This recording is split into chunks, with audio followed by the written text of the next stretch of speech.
Boa noite. Hoje o dia 31 de agosto, o último dia do mês, não é a primeira terça-feira. Então hoje a gente temos um convidado, uma convidada mais do que especial, a Lilica. Olá, Sanzinha, a Lilica 420, né, que vai trazer aí pra gente aí segredos e história da culinária canábica. Pois é, hoje a gente vai falar sobre a cannabis na cozinha. Ela já deve estar entrando. Se alguém tiver alguma pergunta, alguma coisa quiser. Oi, Pulga, tudo bom? Oi, mãe. Obrigado aí pela audiência, João. Olá, Marcelo, boa noite. A Eric, ó, amo a Lilica 420. Que bom, então você vai gostar bastante da nossa live de hoje. Já estou ligando aqui meu computador para poder acompanhar.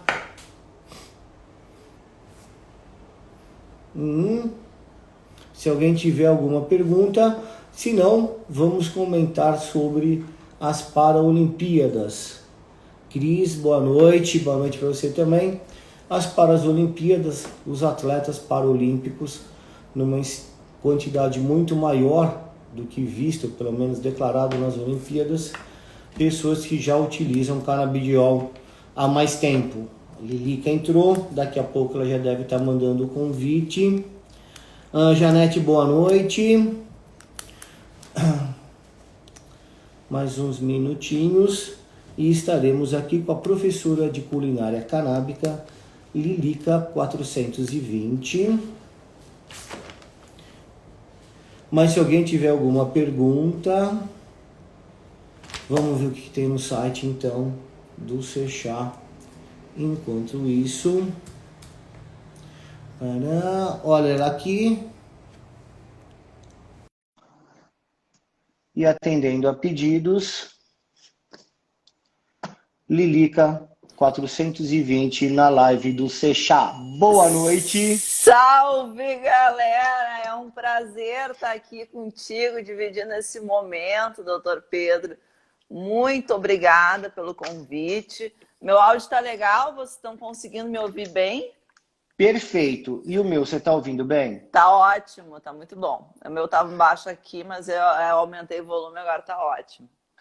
Aí que ótimo. Ó, e meu nome é Pedro Pierro, em nome do Sechá, né? Queria agradecer muito a oportunidade dessa conversa, né? De você ter dedicado um pouco do seu tempo, né? Para a nossa audiência. Obrigado mesmo, viu?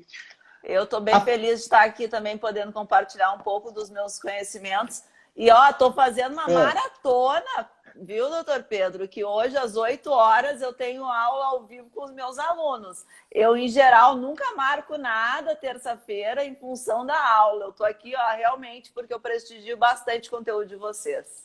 Não, muito obrigado, né, por essa oportunidade e eu prometo que eu termino 5 minutos antes, tá? Não, fica tranquilo. Eu que falo demais, eu que tenho que me controlar. Que ótimo! Primeira pergunta, Lívia ou Lilica? Lilica. Lilica. Lilica, eu fui estudar um pouco sobre a sua história e vi coisas assim fascinantes, né? Primeiro, que você praticamente nasceu dentro de uma cozinha, né? A tua família tem esse DNA, parece que há mais de 40 anos, né? Que vocês trabalham nessa área, inclusive. É em Porto Alegre, um restaurante de comida libanesa, tô certo? Isso, exato. Eu sou filha de imigrantes libaneses e há 40 anos os meus pais fundaram um restaurante aqui. Eu tenho 43 anos. Eu cresci na cozinha desse restaurante. As minhas brincadeiras eram modelar massinha de esfirra, modelar aqui. E foi mais ou menos assim que eu aprendi a cozinhar. Então, para mim, cozinhar é uma coisa muito natural, né? Sim.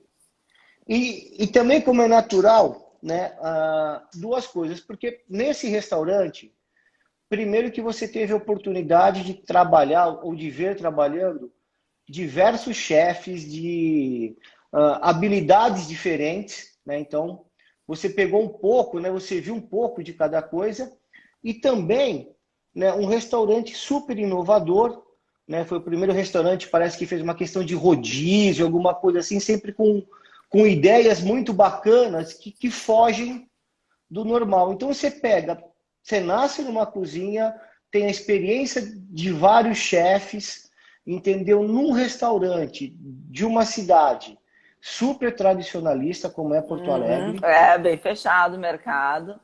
Entendeu? E você, É, claro, tem todo um viés muito empreendedor, né? De uma família de imigrantes, a pessoa tem que se virar, né? Vai achar como vai se desenvolver melhor no mercado, faz uma análise e adapta.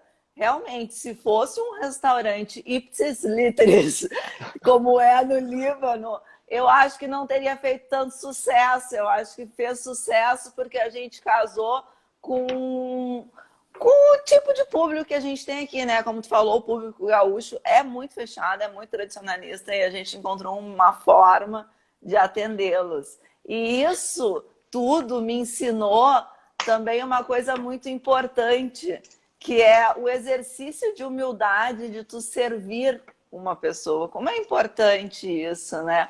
Como é bacana tu desenvolver uma relação em volta de uma mesa, tu atender bem, tu alimentar uma pessoa. Eu acho que isso é um gesto incrível de amor e de carinho.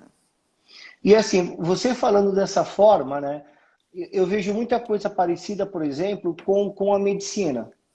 Porque na medicina, o ator principal é o seu paciente. Você não pode ser mais importante do que ele.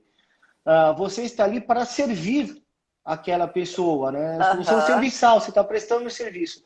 Eu acho que a maior diferença é que normalmente, né, quando você está na mesa, você está compartilhando um momento de felicidade. Nem sempre quando o médico está presente, né, está no momento de felicidade, pode ser no momento de apreensão. É Mas verdade. eu vi assim Mas uma às vezes relação. tem refeições que tu compartilha, que tu também não está comemorando, mas que te aconchegam. A refeição chega quase a ser um Verdade. remédio, né? Às vezes. Comer é um prazer, né? E nós Isso somos o que é. comemos. E aí, quando a gente fala em medicina e culinária, não tem como escapar, né, doutor? A gente é o que a gente come. Quando a Não, gente não, começa a prestar atenção na nossa saúde e no nosso prato, não tem como desassociar isso, né? não. Começa com alimentação. Uma receita que dá certo começa com a alimentação. Mas como você sai de um ambiente como esse, assim, super propício para você ficar ali dentro, um restaurante assim de sucesso, né? Uma empresa, né, que tem há mais de 40 anos, quer dizer assim, ela é mais do que solidificada Tudo e de repente, cômodo, né? Tudo sim, essa cômodo, zona de bem conforto total. tranquila. É. E Eu, na como é verdade, sempre fui muito inquieta. Né? Eu cresci no restaurante. É como se fosse uma herança que eu recebi dos meus pais. De fato, é uma herança. Eu continuo um negócio que eles fizeram. E eu passei a minha vida toda em busca de um propósito. Eu, imagina, cresci dentro de uma família árabe. Apesar de aquela região ser super consumidora de cannabis, ópio e vários outros tipos de drogas, a minha família é muito conservadora e proibicionista. Eu faço uso da maconha na forma adulta, né, como as pessoas costumam dizer, já há 23 anos. Isso para os meus pais era um horror, né? Imagina uma mulher que fazia o uso da maconha. Só que, ao contrário do que eu escutava naquela época, tu imagina, 23 anos atrás, a gente não falava sobre sistema endocannabinoide, sobre canabinoides, sobre tinha acabado de terapia. descobrir. Terapia com cannabis, nunca existia isso. Então, tudo que eu ouvia era realmente aquela guerra proibicionista. A maconha é a porta de entrada para outras drogas, tu vai ser totalmente desqualificada se tu fumar, tu nunca vai conseguir um emprego, nem nada. Mas eu, com essa minha inquietude, mesmo ouvindo isso, eu me sentia muito bem, eu me sentia muito calma, muito focada. Quando eu fazia o uso, eu conseguia estudar, eu conseguia trabalhar e fazer todas as minhas atividades diferente do que eu escutava dos meus pais. Foi quando eu comecei a estudar mais sobre a planta, isso já passados muitos anos, faz o que, uns 5 anos mais ou menos, Comecei a ter experiências com cultivo, com a planta, descobri que não é a folha que a gente fuma, né? E tudo isso, sabe? Desmistificando, a maconha é uma planta, né? A gente fala sobre isso. É uma punk, é uma planta alimentar não convencional. Maconha não é aquele tijolo quadrado que a gente é acostumado a ver em cenas policiais de reportagem, né? Não é isso. Uma planta que tem flor, inclusive.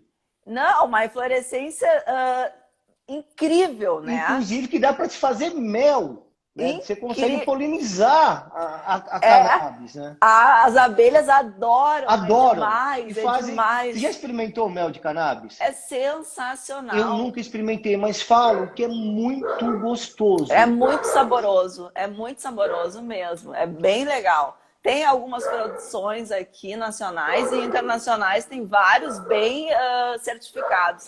Mas eu já tirei você da sua rota que você estava falando. Você estava contando que você estudou a planta, desmistificou. E daí, quando eu estudei a planta e entendi que era possível não só apenas a gente fazer a ingestão inalada, porque até então era só o que eu conhecia, era o bong, o cachimbo, o baseado, o vaporizador.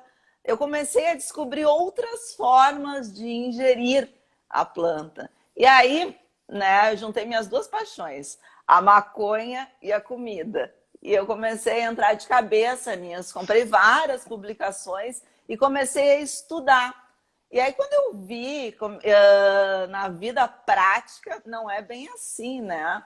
Eu queimei muita ganja, eu fiz muita infusão errada, eu fiz muito óleo que não deu efeito, mas foi na experimentação e através de outros cursos que eu fui me aperfeiçoando que eu consegui desenvolver um método em que hoje eu replico com os meus alunos. E é muito legal, assim, doutor, no começo, quando eu pensei em compartilhar os conteúdos de culinária canábica, eu achava que eu estava falando só sobre uma forma de consumo, né? Uma forma de consumo com menos danos.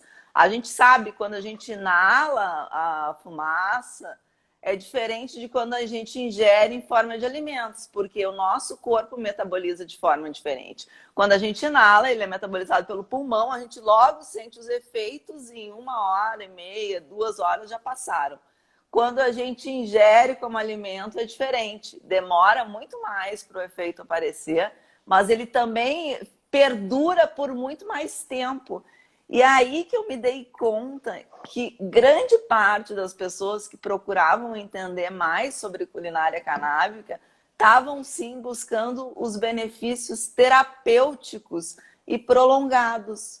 Quer dizer, pessoas que sentem dor ou insônia, né? Tu não vai ficar acordando no meio da noite para fumar um baseado para dormir. Não, tu faz a ingestão de um óleo, ou de uma balinha, ou de um chocolatinho. E aí tu dorme feito um nenê. Eu tenho vários alunos que se desprenderam, desmamaram da medicação alopática em função de estar colocando os comestíveis em microdoses. Eu acho que um grande lance da culinária canábica é essa, a dosagem. Mas assim, não é só na culinária, em tudo. Na medicina, a diferença do veneno né, e do remédio é a dose. Então, assim, a primeira pergunta, né, que você, pelo que eu visto, estou vendo que você faz, o que eu faço é para as pessoas assim, qual que é o seu objetivo? É você desligar e dormir? É você ficar mais relaxado? Porque a dose, ela depende disso, do metabolismo da pessoa. O que eu vejo, bem, está aí, de vez em quando é travado, o que eu vejo é que assim, eu uso a palavra ervo-afetivo, tá? Eu tenho medo de levar um processo, alguma coisa chamando as pessoas de maconheiro, então eu uso o ervo-afetivo. Então, o ervo-afetivo está acostumado com a via de administração inalatória e ele vai lá comer um cookie ou qualquer outra. E aí ele come, passa 10 minutos, isso não dá nada. Ele vai lá e come de novo, come de novo, come de novo. E tá gostoso o cookie. E tá gostoso, vai indo. Quando o primeiro fizer efeito, ele tem mais 4 pela frente que vai vir. Aí passa mal, aí fala que não serve, que passou muito mal, claro, errou a mão. Claro, e tu sabe melhor que eu, né, doutor Pedro? não tem uma dosagem prescrita para determinado porte, né? Uma mulher de 60 quilos, 1,65 m, vai tomar tantos miligramas. Isso não existe, né? Isso é Não. individual de E cada eu sei pessoa. disso tanto quanto você. Porque do mesmo jeito que eu devo escutar assim, doutor, entendeu? Vem aqui um cara grandão, fortão, entendeu? Atleta, entendeu? Passo lá uma determinada quantidade, ele volta, doutor, isso aí vai me matar, quase que eu me levanto da cama. E o mesmo produto para a mesma patologia, vem uma Uma senhorinha, mignon. doutor, isso daqui é igual chá de erva cidreira. Então, eu imagino que os seus alunos também te façam, É, né? exatamente. Eu tenho aqui na bio do meu perfil, eu desenvolvi uma calculadora de dosagem. Aí a pessoa determina como é que ela fez o óleo, se ela fez com a flor ou com as aparas, ou se ela fez com algum concentrado canábico. E aí vai te dar a potência que tem, e tu vai colocar ali, tu vai diluir isso em 100 ml de óleo, por exemplo, e ele vai te dizer quanto de dosagem em cada uma das porções que tu vai servir vai ter. Isso é muito importante porque é um parâmetro, né? Sim, Quando tu definir já a tua porção, tu não vai fazer essa bobagem do cookie. Faz que nem eu, olha minha estratégia de redução de danos. Eu faço um cookie infusionado e um cookie com manteiga comum.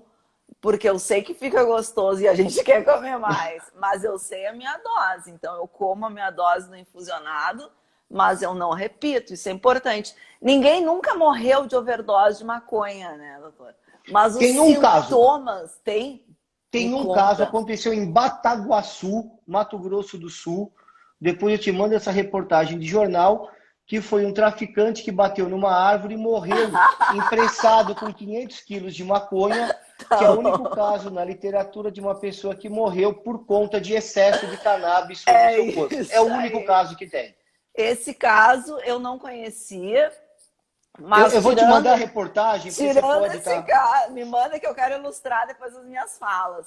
Tirando esse caso, ninguém nunca morreu, mas os sintomas são super desagradáveis, né? Então é importante tu evitar a sobredose. Porque Como qualquer. sobredose fumando é muito difícil tu ter, mas os comestíveis é bastante comum por isso. Porque tu vai ingerindo e não sente efeito. E tudo que é demais é ruim. Bebida, ter água demais não é legal. Uma Então, coisa que eu sempre falo também é aquela coisa da dosagem ideal ser naquela curva em U, né? A gente curva achar o do. nosso ponto certo e quando a gente passa da dose, os efeitos já não são tão legais. Então aí tu tem que reduzir e voltar um passo atrás. Na página da Doutor Cannabis tem uma reportagem com a Paula Del Stella que ela fala sobre o efeito sino ou curva em U dos canabinoides. Né? Que para quem não sabe, quando você tem no eixo X a dose e no eixo Y os efeitos, aí você coloca como se fosse um sino. Nem sempre a maior dose Te tem o dá os melhor melhores. efeito terapêutico. É uma coisa muito bacana a gente ver que isso realmente acontece. Lilica, você fez cursos e viajou para outros países para você se aperfeiçoar em culinária canábica. Qual foi o país do mundo que você assim mais encontrou opções e a culinária estando assim, não sei se dá para falar a palavra mais avançada, mas Ah, com certeza, Estados Unidos, né, com todo o seu capitalismo e a sua forma de organizar as coisas, os comestíveis lá nos Estados Unidos são uma febre incrível e principalmente para as pessoas com mais idade. É bem interessante isso, que aumentou o consumo de cannabis por parte dos idosos, mas a forma como eles consomem é através dos comestíveis. E a gente vê essa relação medicinal bem forte nisso, né? A maioria dos outros países acaba sendo uma coisa muito ainda não está regulamentado, né? Acaba sendo muito artesanal, até nem nos Estados Unidos ainda não está regulamentada essa questão de tu ter restaurantes, né? Alguns estão abrindo com uma licença especial, mas no Canadá, que é um mercado super legalizado, também não se pode ter restaurante. Se pode ter produtos feitos com cannabis, balinhas, chocolates e tudo isso que se consegue testar, mas eu acredito que o restaurante ainda tem uma produção muito artesanal, a não ser que seja uma infusão provida de alguém, assim, com controle mesmo. Por que você acha importante, né, a cannabis na culinária? É por um aspecto culinário mesmo, assim, como se fosse um condimento, ou você acha que ela também é importante, eu não vou dizer na questão medicinal, mas na questão de bem-estar? Eu acredito muito nisso, na redução de danos que a culinária canábica é capaz de proporcionar. Eu, como te falei, né, fumo maconha já há 23 anos. Eu tinha um pigarrinho aqui meu que era de estimação. Ele não saía.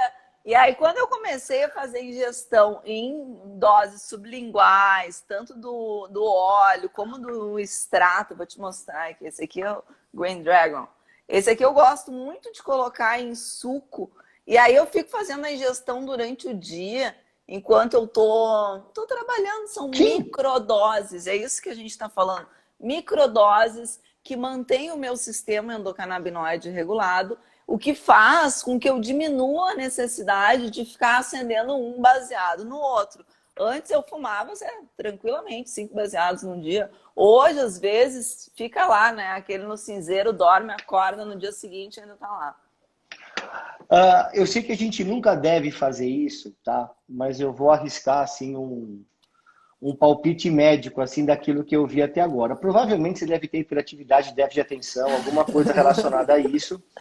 O THC é sensacional para você melhorar, né? As pessoas com déficit de atenção e hiperatividade, com o THC, elas focam melhor, né? Então, isso fez com que você se sentisse mais produtiva enquanto você fumava. Eu também falo isso para as pessoas. Desencontro de informação. Eu acho que eu nunca me dei conta da ansiedade que eu tinha, porque eu já fazia essa complementação fitoterápica. E até é bem engraçado que a primeira vez que eu fumei maconha, eu tinha 14 anos. Eu passei muito mal. Todas as vezes, naquela época que eu tentei fumar, eu sempre desmaiava, me baixava a pressão, não era legal. Mas depois dos 20, quando eu comecei, que aí já estava trabalhando, fazendo estágio, tinha aula de noite. Seu corpo era outro. Era uma pressão enorme também que eu sofria. Eu passava o dia na rua, né? Então, poder, em algum momento, fumar e fazer essa regulação fitoterápica com os canabinoides, para mim, eu tenho certeza, foi muito essencial. Mais terapêutico do que social. Sim, com certeza, com certeza. Até me perdi na pergunta, achei aqui. Assim, eu adoro estudar sobre a história da cannabis. Né? Depois, se você puder entrar lá na seção de colunistas do Seixal, eu fiz um texto sobre os 12 mil anos da história da utilização da cannabis. Sensacional, né? E assim, eu vi muita coisa da parte religiosa, da parte medicinal, uma outra suspeita que se usava na antiguidade na parte culinária, quando acharam sementes de cânhamo em determinados lugares.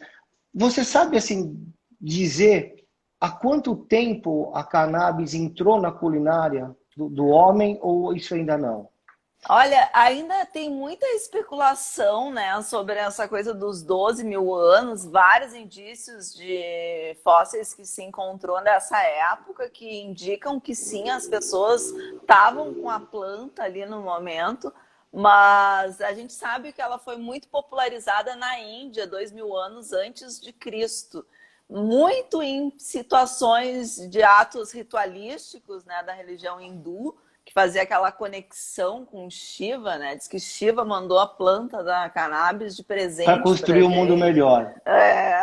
Então tinha essa conexão, mas a cannabis começou a ser usada como medicina, foi na China, né? Logo em seguida, ela saiu ali da Índia e foi para a China como medicação, e a partir dali os ingleses levaram para a Europa, e aí foi difundida por todo mundo, né?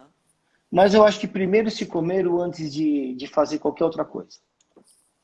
Eu acho que a primeira utilização dela, falou assim, para que serve isso? Antes de fazer chá, alguma coisa, para mim eles comeram aquilo. Era um alimento. E na corte francesa, no início, lá naquela vizinha do século passado, tinha uma iguaria que era feita com a planta e nem tinha esse processo, que agora eu quero falar também um pouquinho sobre as técnicas da culinária, mas tinha uma iguaria que eles faziam só, foi o professor Henrique Carneiro que me contou isso, ele fez um estudo sobre a história da alimentação e ele que me contou isso, uma iguaria que era servida assim como sobremesa, que eram as pontas das folhas com chocolate, uma coisa assim. Nós vamos entrar nas questões das técnicas daqui a exatamente 3 perguntas, tá? Tá, beleza. Porque quando você fala isso para uma pessoa que tem um pouco de hiperatividade, você fala assim, olha, daqui tanto tempo isso vai acontecer, isso traz Fica uma calma contando. para o coração. Não, mas traz uma calma. Porque você sabe que vai chegar. Tá bem. Meu filho é hiperativo, Não, é. eu só tô controlando a audiência também, para não Eu me estou controlando o perguntarem tempo. aqui o que é descarboxilação. Meus Nós alunos vamos estão, a chegar. maioria está aqui. Fica Ah, tranquilo, tá? Se a gente tá. atrasar alguns minutinhos, Não, meus não, alunos imagina. são. Depois eu compenso na aula. A semente da cannabis ela é usada em muitos países com uma utilização culinária. Até o Paraguai, há pouco tempo atrás, realizou sua primeira exportação de sementes de cânhamo para a Europa. Eu já sei, porque eu assisti um monte de coisa sua, mas eu gostaria que você falasse para a nossa audiência que não sabe, entendeu? Quais as outras plantas da cannabis que você utiliza em suas receitas? Eu uso toda, como eu te falei, a cannabis inteira é uma punk, é uma planta alimentar não convencional. A gente pode colocar ela todinha na nossa alimentação. Aqui eu acabei de abrir meu gavetão para te mostrar a semente. A semente, como ela é semente, não tem nenhum canabinoide. A semente ela pode ser comercializada, a gente consegue comprar pela internet, em caso de produtos naturais. Aqui na minha cidade é mais complicado achar, eu prefiro comprar pela internet. Mas a gente encontra ela, a gente usa ela assim, descascada, tá? A gente não vai comer a semente inteira porque é desagradável, é duro, é ruim. A semente que não tá descascada a gente joga na terra e a gente planta. Mas, além das sementes, a gente pode utilizar as raízes e os caules. Eu prefiro não utilizar na culinária essas duas partes, eu prefiro utilizar para fazer creme tópico, né? Um cosmético. E a mesma base que a gente vai fazer um óleo de coco vai ser que a gente vai fazer uma pomada canábica. É a mesma coisa. Um lubrificante canábico é uma infusão de óleo de coco. Então, não tem muito segredo. A cozinha e a cosmética trabalham quase juntas, assim, nessa área. As folhas largas também tem muito pouco canabinoide para tu fazer uma infusão.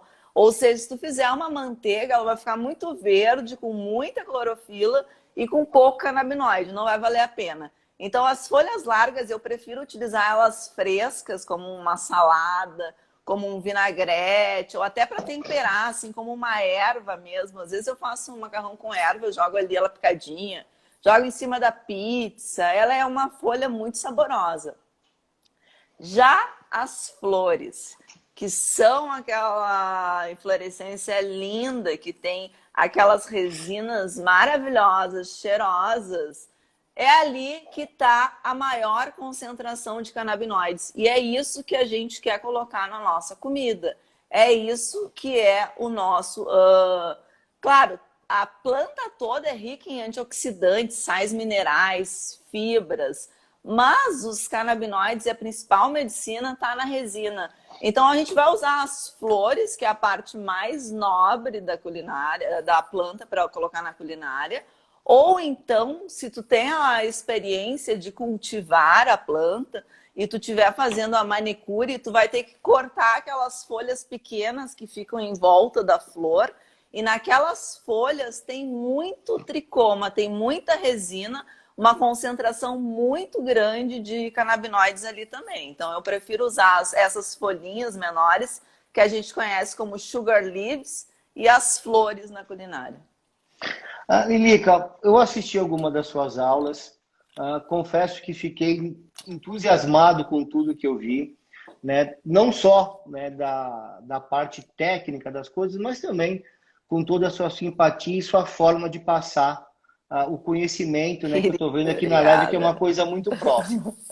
Mas eu fiquei intrigado com algumas coisas. Por exemplo, na parte médica, né, um óleo ele ser descarboxilado ou não influencia na resposta que a gente vai ter no organismo. E eu vi que você fala que algumas receitas é quase que imperativo que seja descarboxilado. Eu entendi direito? Na verdade, eu recomendo que as pessoas façam as 3 etapas. Isso é um geralzão, doutor Pedro, geral, sobre a culinária canábica, como é que a pessoa vai acessar o THC e o CBD. Na planta in natura, planta crua, a gente sabe que os canabinoides estão na forma ácida, o THCA, o CBDA, e para a gente poder desprender essa molécula ácida, a gente descarboxila a erva. Mas em aula, já com os alunos, em momentos que a gente se aprofunda mais no tema, eu já expliquei para eles. É legal a gente fazer um óleo com erva descarboxilada e erva não descarboxilada, porque aí sim tu vai ter um óleo full mesmo, com todos os canabinoides, tanto na forma ácida, que eles têm esse poder anti-inflamatório, que é bem importante para o nosso organismo. Quando eu faço pomada e creme tópico, eu gosto mais de usar a erva in natura do que a erva descarboxilada. O RSO, quando eu faço óleo, eu já prefiro descarboxilar, que eu acho que ele fica com um poder terapêutico melhor.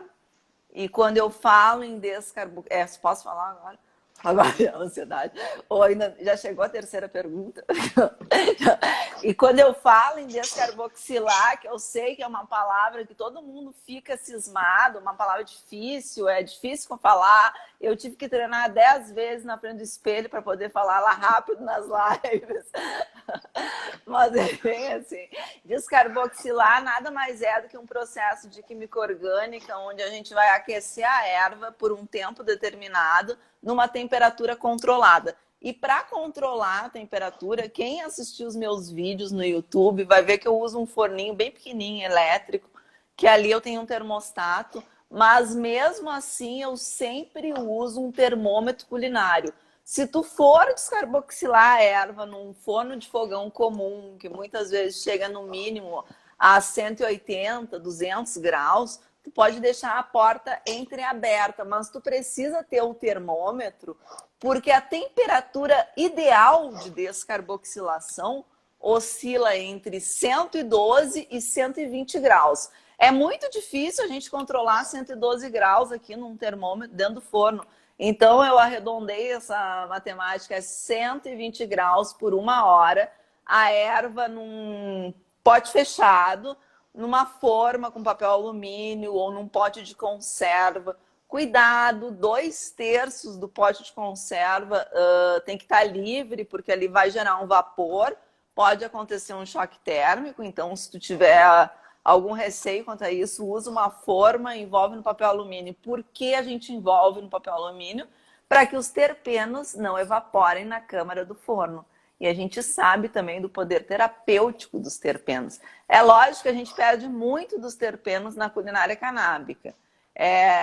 Bastante também na hora do preparo, e eles vão se degradando a partir do momento que tu colhe, esses óleos essenciais da cannabis já vão se degradando.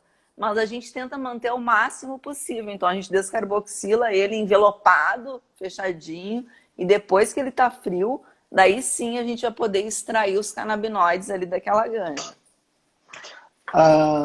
Contar uma coisa para você que de uns 7 anos atrás, mais ou menos, né, a gente tinha assim, basicamente uma associação, né, de óleo no Brasil, né, e era uma associação assim, que se esforçava ao máximo, mas eles não tinham condições naquela época de fazer um óleo descarboxilado. Não dava, era tudo formativo. E aí, conversando com o Ricardo, que é um ortopedista das feras da manipulação de óleo e tudo, ele falou assim, olha, você vai ter que pedir para os pacientes fazer isso em casa. Eu falei, mas como? Ele falou, você inverte. Ao invés de ficar 100 minutos a 120 graus, que é o que a gente utilizava, faz em banho-maria, num vidrinho de conserva bem fechado, não deixa encostar na água, Não foi isso? Entendeu? Você não vai conseguir chegar a 120 graus, chega a 100, que é água fervendo, e deixa ela por 2 horas. Ótimo. Alguma Deixa mais coisa tempo. vai acontecer ali. A gente fazia isso lá em 2015, No 2016, banho-maria porque dá assim. exatamente, porque tinha essa diferença, né? Mas para você fazer a É o que eu te comida, falei, é uma equação, é né? uma Se a tua equação. temperatura for menor, o teu tempo vai ter que ser maior para te chegar no mesmo resultado. Então, E eu tem que adorei ver esse isso. óleo composto de forma ácida e com sua forma neutra. Achei sensacional. Full, Realmente é o full. é o full, aí fica É o uma full. medicina completa, um remédio Exatamente. total. Você pega o melhor dos dois mundos. Isso aí. Existe algum alimento, alguma culinária que conversa melhor com as cannabis? Ou existe alguma coisa que você não possa misturar? Não, a gente sabe que os canabinoides são solúveis em gordura, então qualquer alimento rico em gordura vai ser excelente para que também o nosso metabolismo, a molécula da gordura, o nosso metabolismo, ele tem mais trabalho para dissolver ela, então ele demora mais o efeito quando tu ingere um óleo do que, por exemplo, quando tu vai ingerir uma tintura com álcool de cereais ou se tu tá comendo uma comida bastante gordurosa e tu vai comer só uma bala também, o açúcar faz com que o efeito bata mais rápido, mas ele Nossa, também passa um pouco mais muito mais rápido. rápido. Nunca imaginei isso. Acontece isso. Eu vou te fazer uma pergunta. Se você não quiser responder, você só fala assim, próximo, tá bom? Aí eu respondo. Eu não tenho vergonha. Não, a questão não é nem vergonha. A minha maior vergonha era ser chamada de erva afetiva. Mas isso eu já perdi depois que eu virei ativista canábica. Então, Mas agora. como que você consegue sua matéria-prima? Eu tenho experiências de cultivo, eu cultivo. Você usar. Aí eu já vou te perguntar uma coisa também que eu tenho dificuldade para entender. Pode Né? te perguntar. Pergunta Eu, que eu eu, falo. eu acho que a pergunta chata era essa, a perigosa era essa, onde você consegue sua matéria-prima. Ah, o THC, eu acho que o químico e o cozinheiro são muito parecidos, o chefe de cozinha com o químico, porque os dois pegam elementos, misturam e criam coisas, soluções, cada um na sua área, mas eu acho muito parecido. O THC, que é o que tem o principal efeito ativo da planta, é a mesma molécula na planta índica e na planta sativa. Só que ele tem efeitos diferentes. Na sativa você tem uma certa euforia e na índica você tem mais para um relaxamento. Uma sedação, Uma sedação, mas o THC é o mesmo. Existe uma corrente que diz que o que pode direcionar essa ação do THC são os terpenos. Uhum. Você acha que isso é uma coisa factível ou, na sua opinião, porque Muito. como ninguém é factível?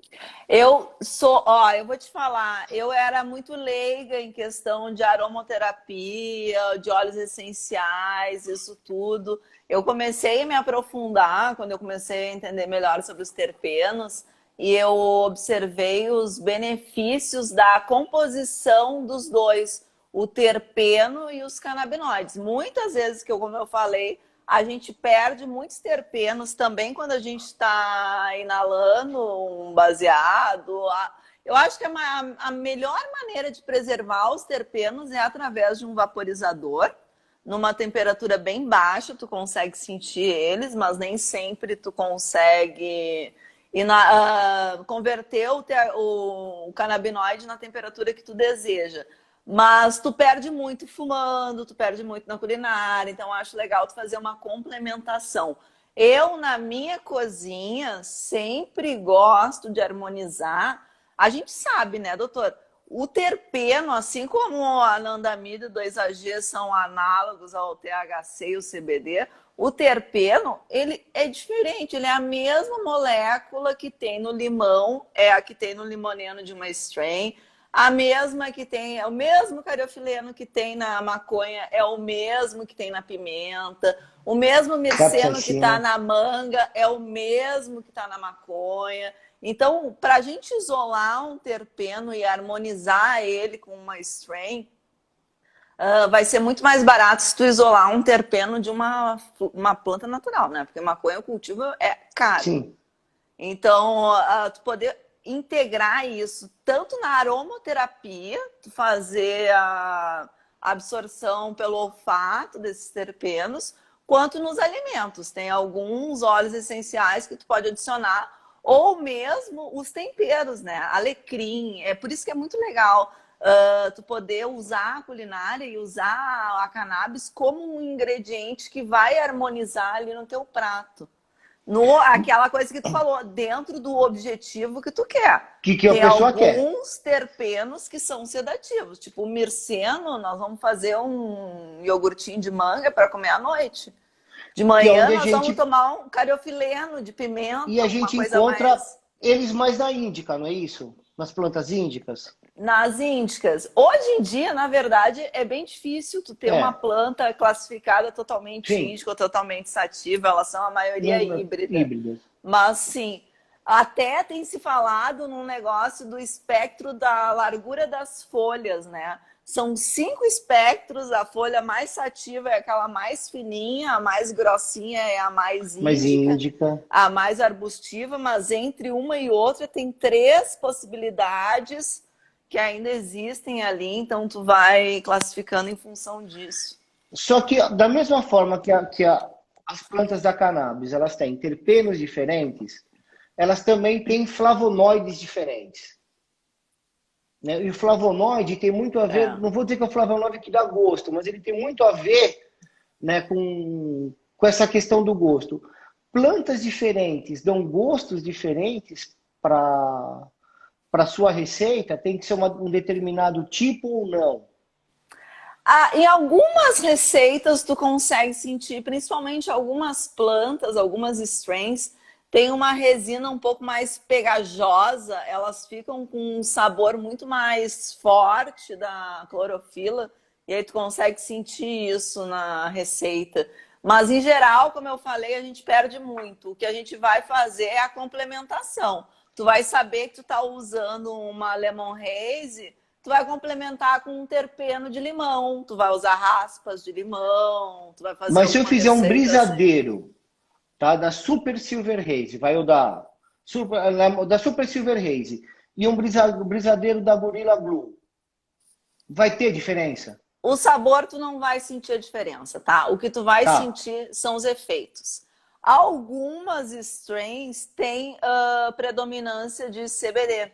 Tem outras que têm predominância de THC. A gente sabe que para cessar dores, o THC é bem importante. Mas para inibir que a dor apareça de novo, a gente precisa do CBD.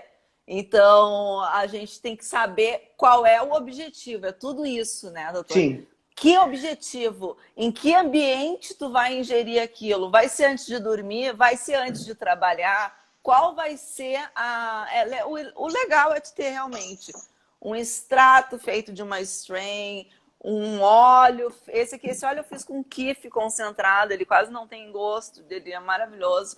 O açúcar de outra. E aí tu vai complementando e vai fazendo as microdoses ao longo do dia. Quando tu vê, tu tá com o teu sistema endocannabinoide modulado, tá tranquilo, tá... Não briga com ninguém. Não morde cachorro na rua. Não. E você tem um curso de culinária canábica, né? Então, eu queria que você me falasse um pouco mais desse curso, né? Se você se inspirou em algum lugar fora do país que você tenha conhecido ou lido. E ele é diferente de todos os outros, né? Eu queria que você me contasse um pouco mais disso, de onde você se inspirou e como ele é.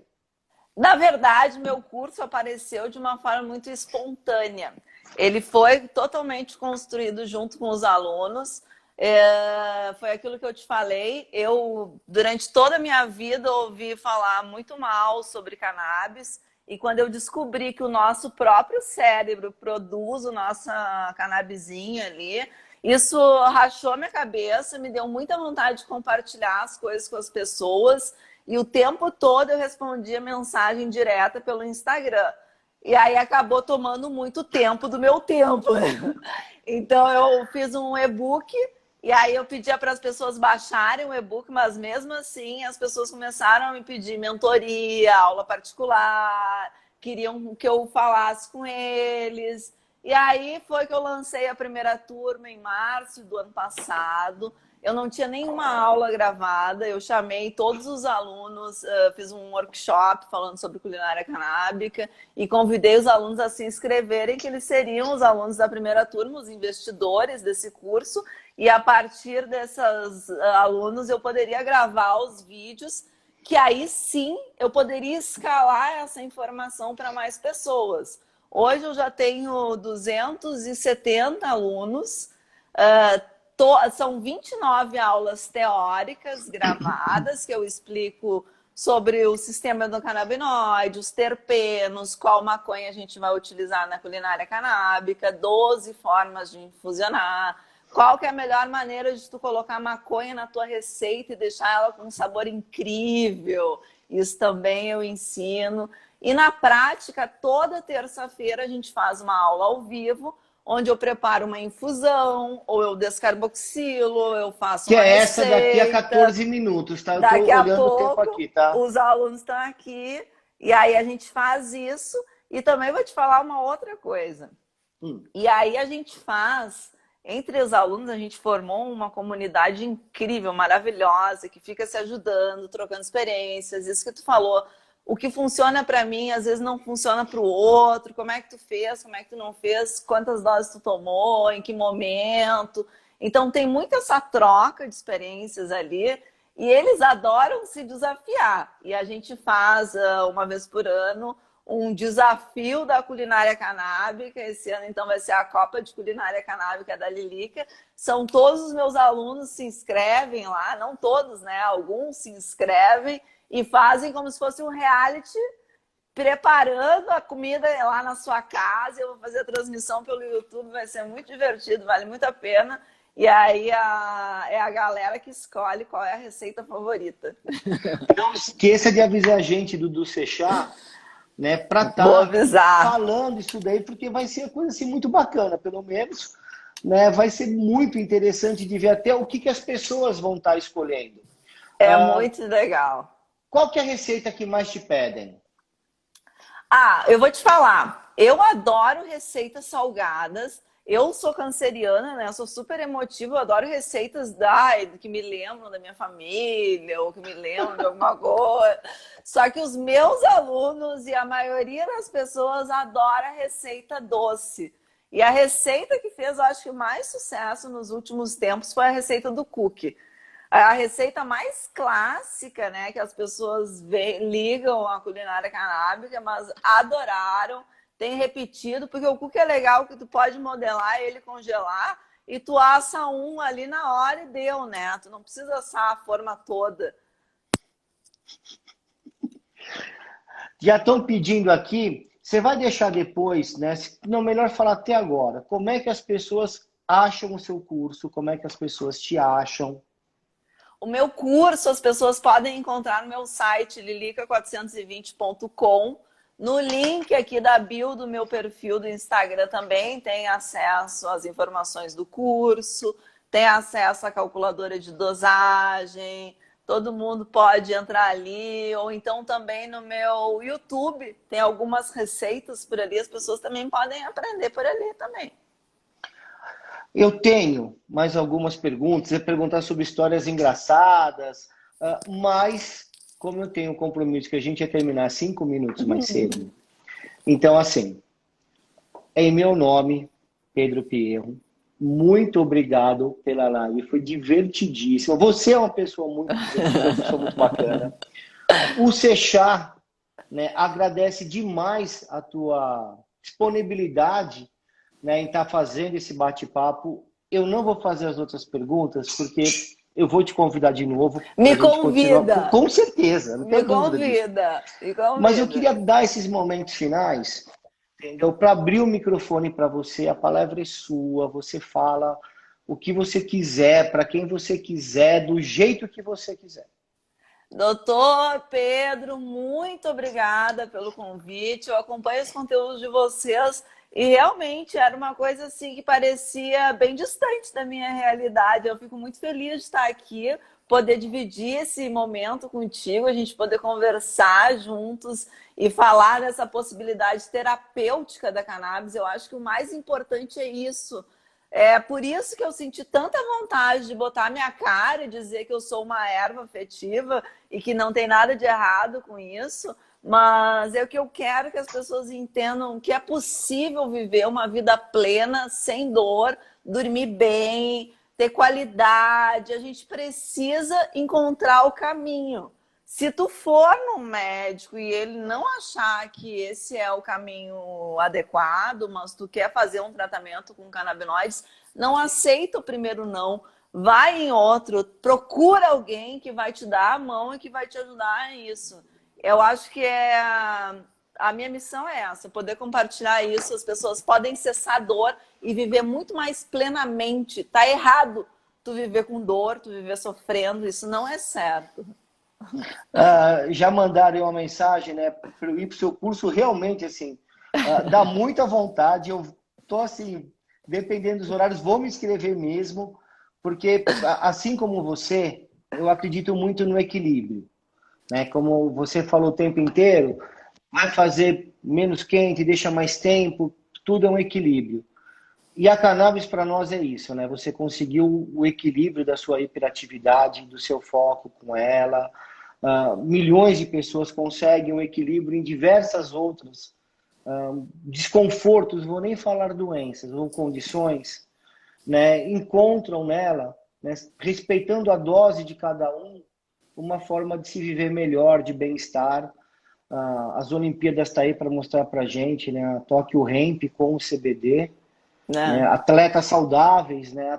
Gente saudável, não é só criança doente, né? Então a culinária canábica, ela está no meio desses dois universos, né? Dessa mudança de paradigma que estamos vivendo. E é bacana que a líder de todo esse movimento seja uma pessoa tão bacana quanto você, Lili. Ai, obrigada! Sério mesmo, meu. Sensacional, querido!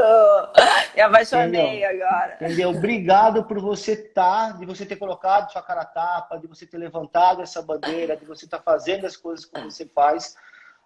Eu, Pedro e o Seixá, meu, parabéns, Lilica. Obrigada, tamo junto. Conta sempre comigo. Me chama para quantas lives quiser e pode perguntar. E você com a coisa. gente também, tá? Bora lá, brigadão. Um beijo enorme para ti. Muito obrigada. Beijo. Ótima semana e a gente vai se falando. Tchau, tchau. Tchau.